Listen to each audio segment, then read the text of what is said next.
에스겔 32장 17절에서 23절을 봅니다.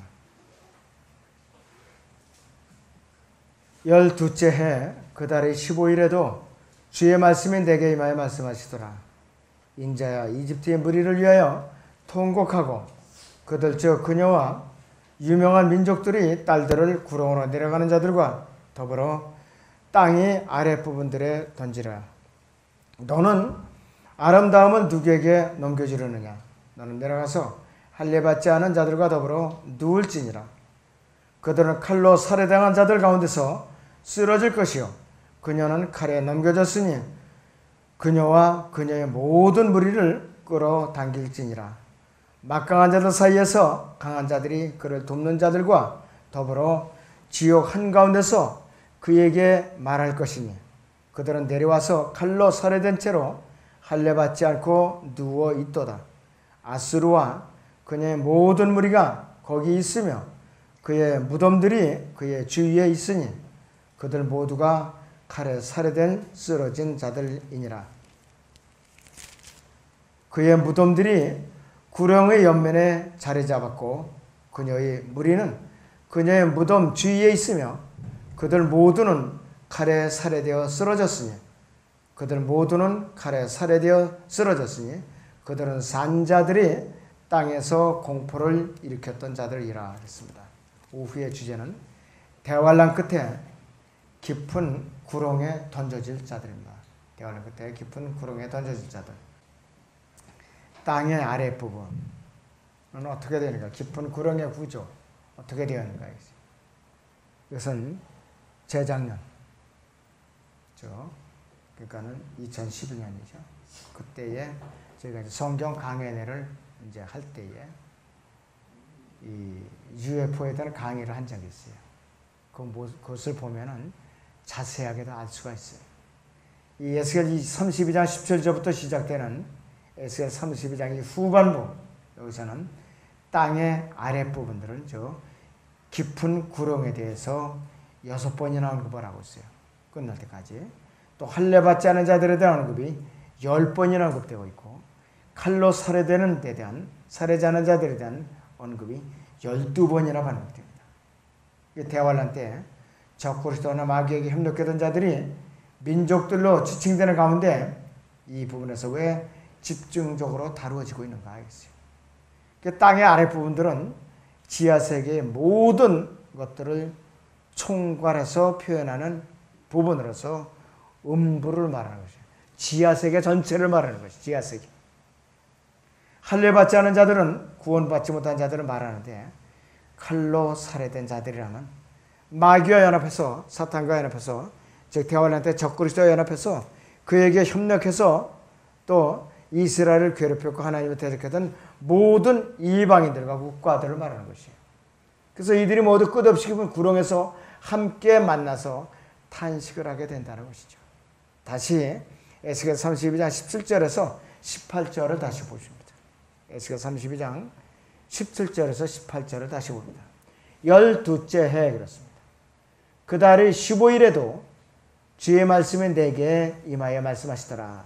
인자야, 이집트의 무리를 위하여 통곡하고 그들 즉 그녀와 유명한 민족들이 딸들을 구렁으로 내려가는 자들과 더불어 땅의 아랫부분들에 던지라, 이렇게 예언을 하고 있어요.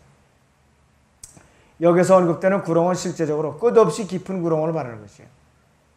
요한계시록 9장 1절에서 2절, 또 11절이나 요한계시록 11장 7절이나 요한계시록 17장 8절이나 또 요한계시록 20장 1절에서 3절을 말하고 있어요. 여기 깊은 구렁 요한계시록 20장을 봅니다. 1절에서 3절을 보죠.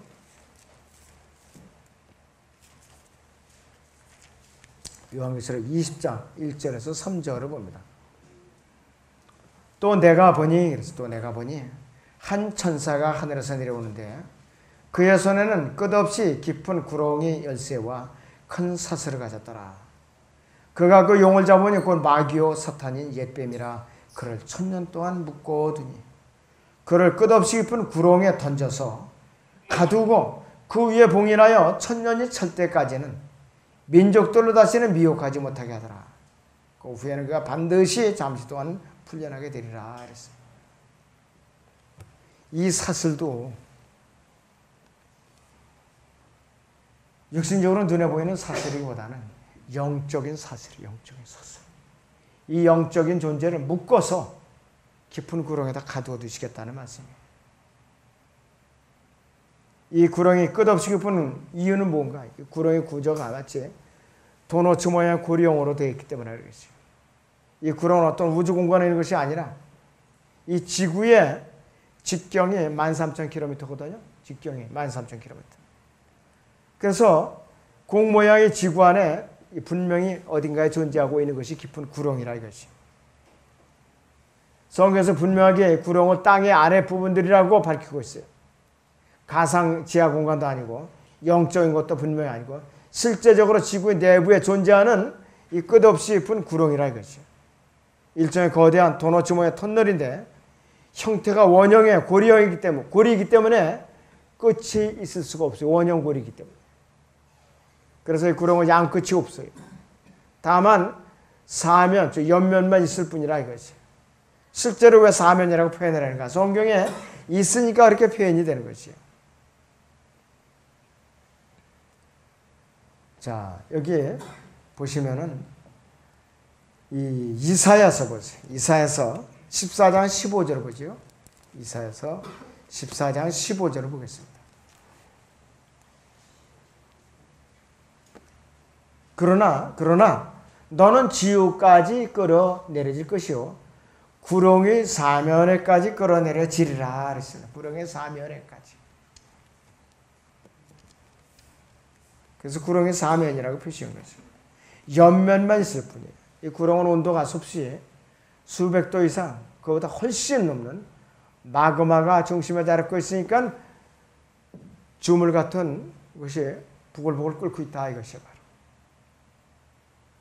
땅의 아래 부분들 어디엔가 있기 때문에 너무나 뜨거워서 문자로도 불과 유황에 타는 못이라 이것이에요. 그 지구의 중심이 지표면에서 6,300km가 넘는다는 점을 감안해 보면은 땅속 그 가운데 중심에서 가까운 부분에 있다 이것이. 지구의 크기에 비해서 인간은 너무나도 작죠. 사람의 크기 너무도. 기껏 해봤자 2m 50 미만이죠. 아무리 사람이 커도 되게. 회전하는 지구의 움직임을 우리가 느끼면서 살 수 있는가? 지구는 회전하고 있는데 못 느껴요 우리가. 그러나 이 구렁에 갇히는 마귀는 너무나도 거대한 존재이기 때문에 몸부림치는 거예요. 구렁에 갇혀서도. 대환란 기간에도. 지구의 자전에 따라 함께 회전하는 구렁 속에서 도무지 정신을 차리지 못하고 극심하고 또 아주 고통스러운 공간에서 몸부림을 친다 이것이요. 지구의 자전 속도가 시속 1600km니까 비행기, 항공기 속도보다 훨씬 빠르죠. 여객기 속도보다. 그렇다면 이 땅의 아랫부분을, 이 깊은 구렁을 다스리는 자가 누군가 이것이. 지금 이 깊은 구렁에는 온갖 악한 영적 세력들이 갇혀 있어요. 여기 한번 보세요.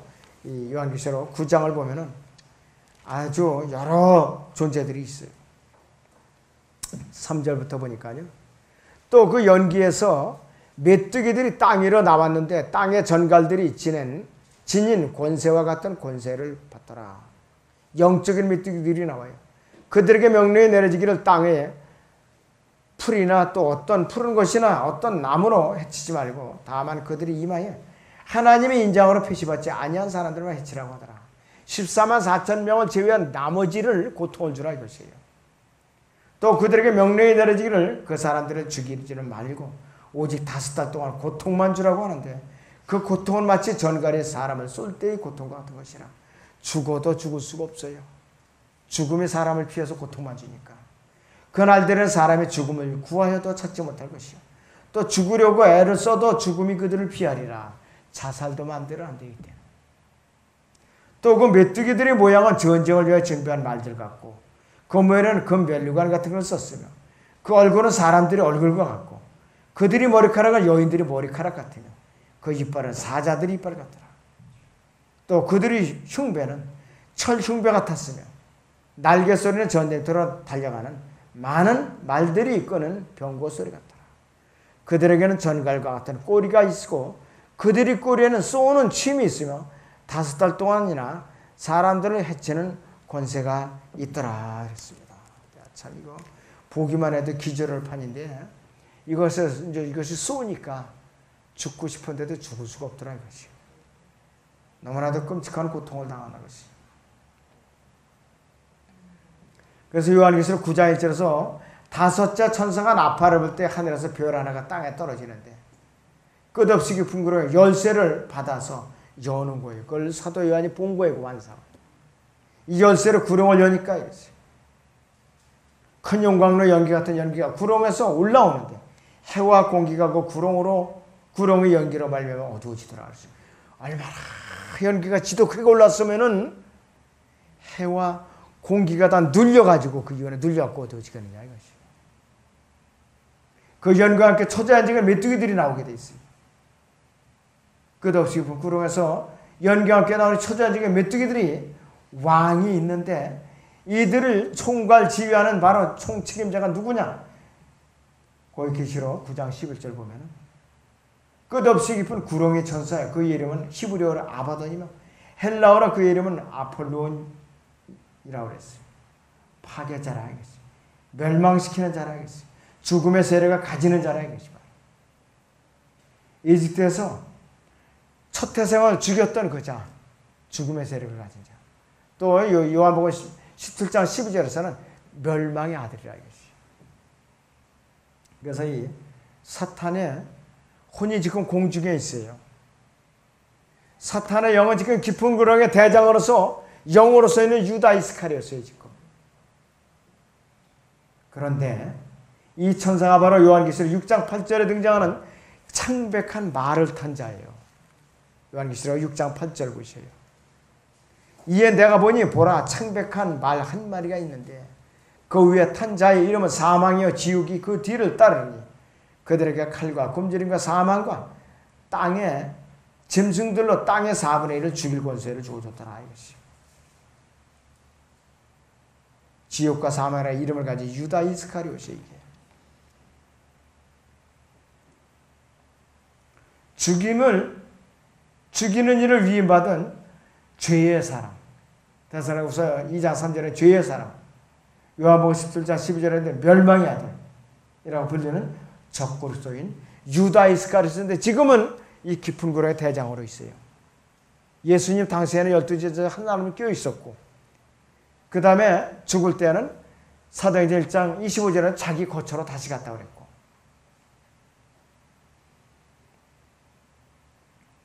자 그런데 예수님 초림 당시에 활동한 사람으로서 전에는 있었다 이것이 12제자 중에 한 사람. 현재는 깊은 구렁에 가 있기 때문에 지금은 없는 짐승이고 예수 그리스도의 제 이름을 흉내내면서 이 땅에 다시 등장했다가 요한계시록 11장 7절을 한번 봅니다. 요한계시록 11장 7절을 보시죠. 또 그들이 자기들이 증거를 끝마칠 즈음에 끝없이 깊은 구렁에서 올라온 짐승이 그들과 전쟁을 하여 그들을 이기고 또 죽이리라 그랬습니다. 그랬다 결국 대환란 그때 멸망으로 들어가게 됐잖아 이것이. 요한계시록 19장에서 예수님께 잡히죠. 그래갖고 깊은 구렁에 갇힌다 이것이. 대환란 때 지상에 올라와서 잠시 동안 머물러야만 할 텐데 마귀가 인간의 모습을 육화해가지고 등장한 적그리스도이며 유다 이스카리오라고 그랬어요. 그러면 땅의 아랫부분 깊은 구렁으로 던져질 자들은 누구인가? 오늘 이것이 핵심 주제예요. 오늘 이 시간에. 자, 대환란 기간에 짐승의 열불로 나타나는 이 땅의 마지막 10왕들이 그 짐승과 더불어 1시간 동안 왕들로서의 권세를 받게 될 것이라고 그랬는데 요한계시록 17장 12절을 봅니다.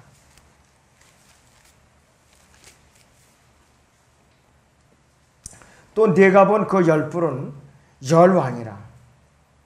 아직 왕국을 받지는 못하였으나 그 짐승과 더불어 1시간 동안 왕들로서의 권세를 받으리라. 실제로 10개의 나라가 아니라 그러한 세력을 잠시 동안 가진 자들이라 이것이.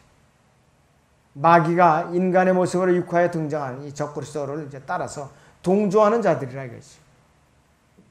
여러 앙들로 대표되는 민족들이 에스겔 32장 18절에서 언급되고는 유명한 민족들이 딸들이라고 표현하고 있어요. 짐승과 함께 땅의 아랫부분들로 던져질 자들인데 19절 보세요. 에스겔 32장 보면 19절 보면 이렇게 말씀하고 있어요. 너는 아름다움을 누구에게 넘겨주려느냐? 너는 내려가서 할례받지 않은 자들과 더불어 누울지니라고 예언하고 있어요. 즉 깊은 구렁으로 내려가서 누우라 이것이요. 할례받지 않은 자들이 구원받지 못한 자들을 말하는데 이 구원받지 못한 이들은 자신들이 아름다움을 무기로 삼아서 온갖 성적 타락 행위에 휘말려 들 것인데 자기들의 아름다움을 이 사람 저 사람 악한 무리에게 창녀들처럼 나눠주는 자들이라 이것이요.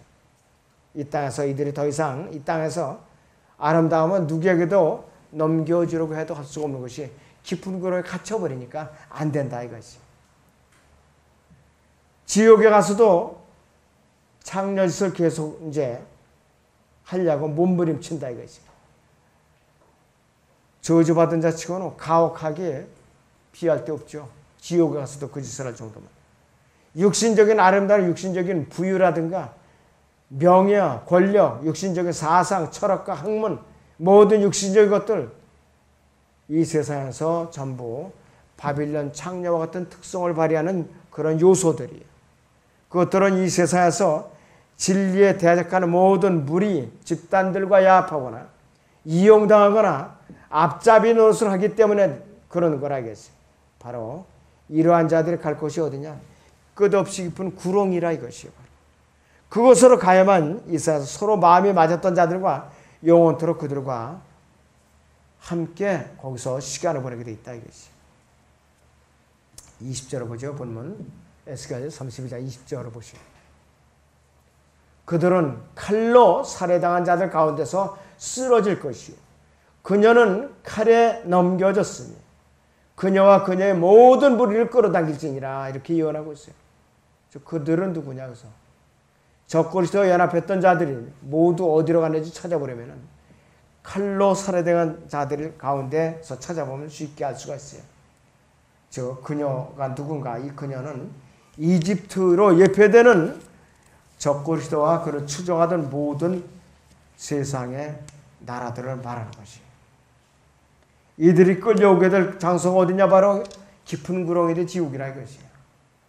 하나님께서 멸망한 자들을 어디론가 끌어내려서 누군가의 손에 넘겨주시는 분인데 바로 대환란 때 이집트와 연합하게 될 그녀의 모든 무리들 가운데 누가 있느냐? 아프리카 이상하게 거기서 질병들이 발생을 하면 아주 악질적인 질병이 발생하는데 에볼라 바이러스 같은 것도 아프리카에서 발생하고 그래요. 아프리카의 모든 민족들이 여기에 대부분이 포함되는데 에스겔 27장에 언급되었던 민족들 가운데 루시 어딘가 지금의 리디아 에스겔 30장 5절 그 다음에 푸시 지금의 리비아입니다.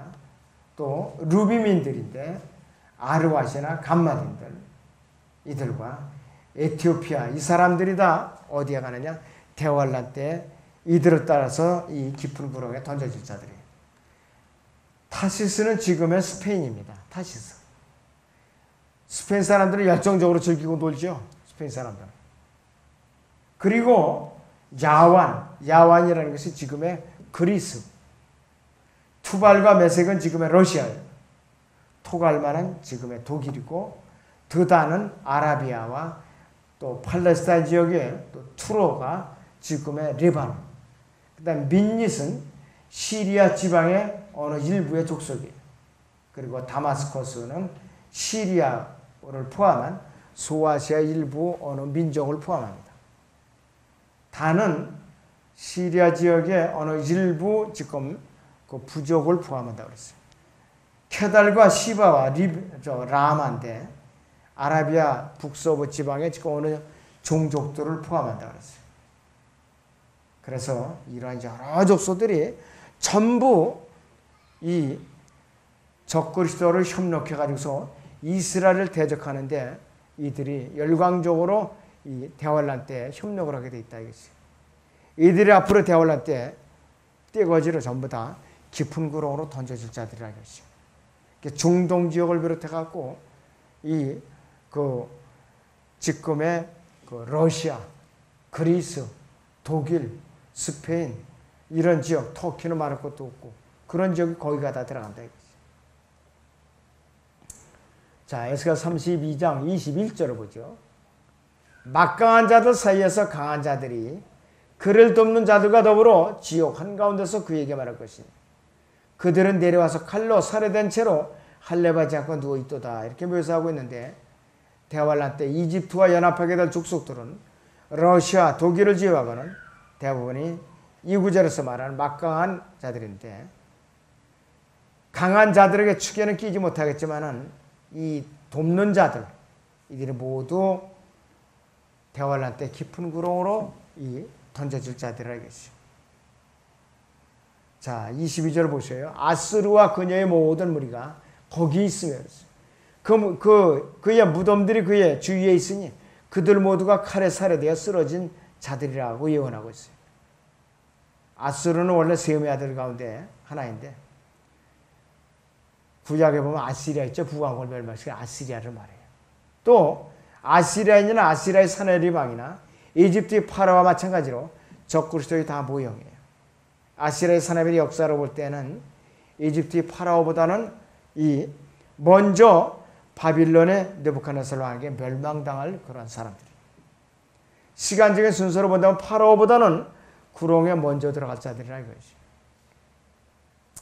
그리고 에스겔 32장 21절에서 22절에 보면은 지옥이라는 곳과 헬이라는 것, 무덤들, 그레이브스 무덤들에 대해서 우리는 잘 주목해서 살펴봐야 돼요. 왜 그런가? 지옥이라는 단어, 구역에서는 수월이라고 되는데 단수용으로 표시됩니다. 항상. 근데 무덤은 단수나 복수 두 가지로 표현이 되고 있어요. 단수나 복수. 자, 그런데 지옥과 무덤은 분명히 다르죠. 그 사람이 죽어서 들어가는 문자적인 무덤이고 지옥이라고 이 가르치는 여호와의 증인이 틀렸다는 것이에요. 그 성경에서 무덤은 문자적인 무덤, 즉 묘를 말하기도 하지만은 지옥이나 구렁을 포함한 모든 지하 세계를 총칭할 때도 그레이브라는 음부라는 것으로 표현을 합니다. 음부라는 것으로. 여러분들 고린도전서 15장 55절을 보죠. 고린도전서 15장 55절 보시죠. 거기 보시면은 이렇게 표현하고 있어요. 사망한 너희 쏘는 곳이 어디냐? 음부야 너희 승리가 어디냐? 여기서 음부라는 말이 여기서 그레이브스라고 나와 있어요. 이것이 바로 지하 세계를 총망라해서 음부라고 표현을 하는 것이죠. 그래서 이것이 무덤이 아니라 이것이.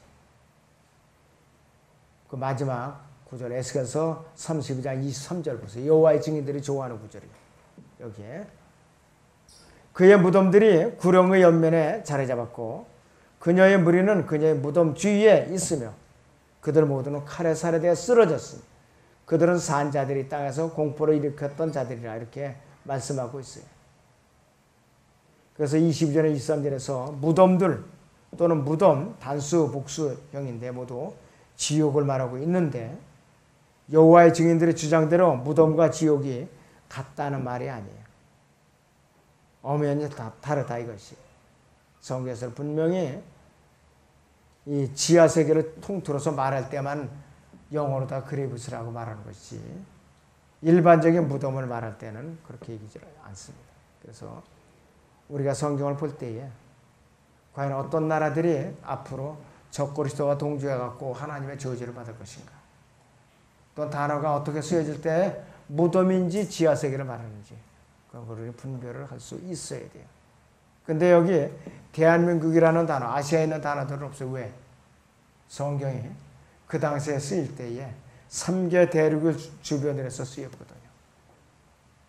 그런데 아시아의 대한민국이나 중국이나 일본 같은 나라는 아무리 눈을 씻고 찾아봐도 없어요. 여기서. 그래서 여러분들이 우리나라를 엇거지로 중국이나 일본은 어거지로 이렇게 적용을 시켜서도 안 돼요. 그래서 이 성경을 볼 때는 아시아, 이 이스라엘 중심으로 해갖고 유럽, 그 다음에 아라비아 반도, 이 중동, 아시아를 중심으로 언제든지 그 지명을 갖다가 생각을 해야 됩니다. 그렇기 때문에 우리나라가 과연 마지막 때에 어느 축에 속할 것인가? 적그리스도의 편에 서기가 쉬워요, 우리나라도. 왜? 아마겟돈에 틀림없이 같이 휩쓸려 들어가게 돼 있어요. 아무쪼록 우리나라가 성별된 동방의 이스라엘도 이런 헛소리에 현혹되면 안 됩니다. 여기서 마치죠. 기도합니다.